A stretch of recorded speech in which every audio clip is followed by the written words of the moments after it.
Continuamos esta charla aquí en el estudio con el cónsul titular del Consulado de México en Indianápolis, Luis Franco, hablando, analizando, desmenuzando lo que sucedió la semana pasada en la elección histórica, elección presidencial en México, que no solamente fue presidente, fueron miles de funcionarios públicos los que se eligieron, ¿no? Así es, así es. Es un número ahí bastante alto entre senadores, diputados, congresos estatales, gobernadores.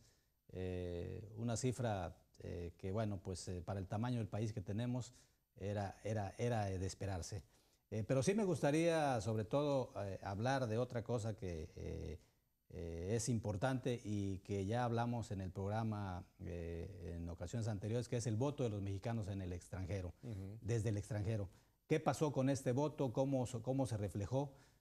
Bueno, definitivamente el voto de los mexicanos del extranjero también mostró una clara voluntad de cambio en contra de los partidos que tradicionalmente habían venido gobernando en sexenios anteriores. Fue el movimiento del hartazgo, digamos, ¿no?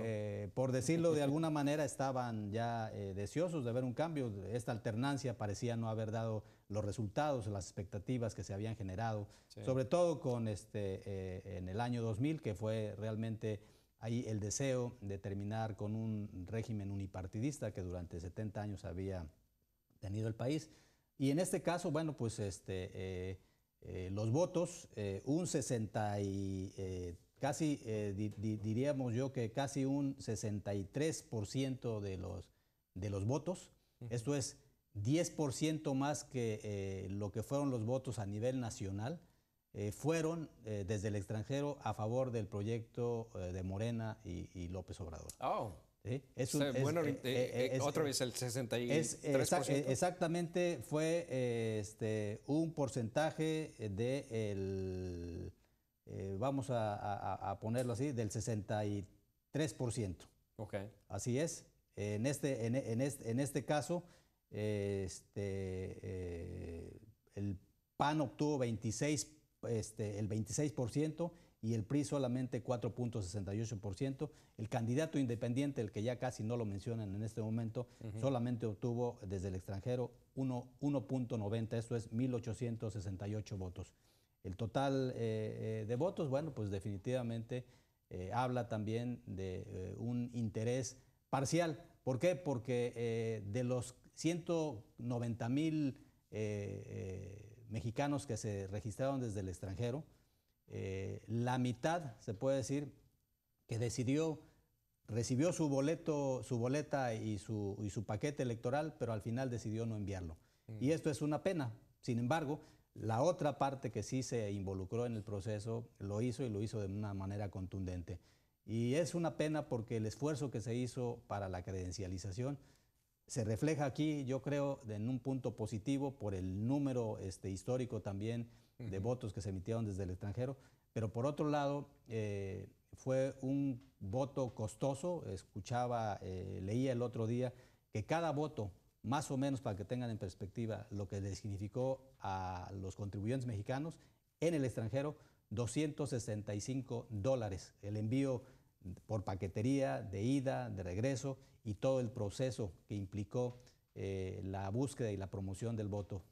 Estamos hablando de una cantidad excesivamente amplia, sí, pero que la pagó obviamente el gobierno mexicano, porque nosotros no pagamos absolutamente nada quienes votamos desde acá. Así es. Entonces, pero es algo que yo creo que tenemos que promover más de parte de los medios de comunicación también, ampliar esa información, que la gente sepa. Ustedes han venido del consulado, hemos informado todo eso, pero hubo gente que todavía creía que se le iba a cobrar por ir a sacar su credencial para votar. Y bueno, yo creo que siendo optimistas, el resultado muestra a una democracia muy madura, y vuelvo a repetirlo, creo que siembra las bases para que ahora se genere un mayor interés por la política, por lo que sucede en nuestro país desde el extranjero.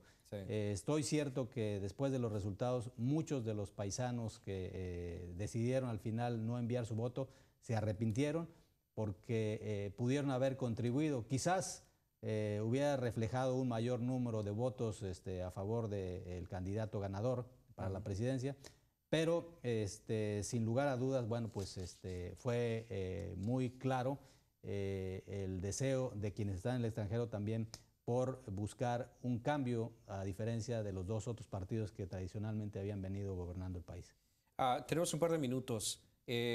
Los colombianos nacionales de otros países pueden votar desde el extranjero en sus consulados. ¿Por qué los mexicanos no lo podemos hacer? Bueno, no, aquí el asunto vuelva a otra cosa, la ley electoral. La ley electoral, después de esto que sucedió, yo creo que va a tener que ser revisada nuevamente y es ahí donde está la clave para poder ejercer en el futuro un voto electrónico. Está previsto, pero no están los mecanismos para llevarlo a cabo. ¿En qué condiciones, cuáles modalidades van a ser posible para que esto suceda sin este gasto cuantioso que se dio con el envío de paquetes y boletas?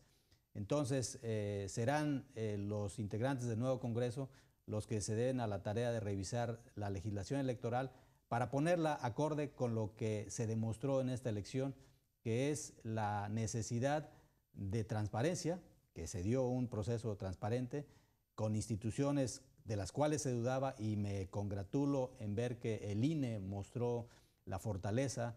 La FEPADE está muy atenta de lo que está ocurriendo. Todavía los pocos incidentes que hubo están siendo investigados, y por supuesto el Tribunal Federal Electoral, que todo aquello que sea impugnado, bueno, estará ahí, pero las instituciones como tal también demostraron la fortaleza de nuestra democracia. Y hay que decirlo, nuestra ley electoral es una de las más avanzadas del mundo. Muchos países se fijan en lo que ocurre en México porque tenemos una legislación de avanzada. ¿Se puede perfeccionar? Sí. Esperemos que para el próximo proceso electoral presidencial, desde el exterior se pueda emitir el voto electrónicamente. Muy bien, esperemos que sí.